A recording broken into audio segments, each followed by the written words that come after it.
সোনার বাংলায় সোনার খনি না থাকতে পারে, তবে সোনার বাংলায় সোনার মানুষ আছে।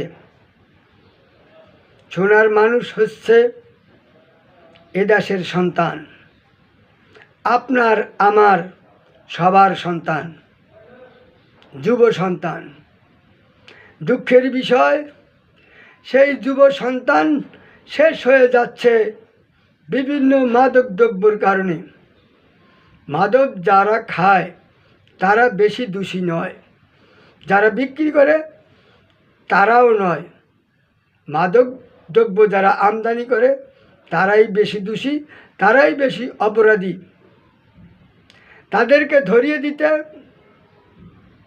সরকারকে সহযোগিতা করি আমরা সবাই, তাতে ভালো থাকবে বাংলাদেশ, ভালো থাকবে পরিবেশ, ভালো থাকবে দেশের মানুষ, ভালো থাকবে আমরা সবাই ইনশাআল্লাহ।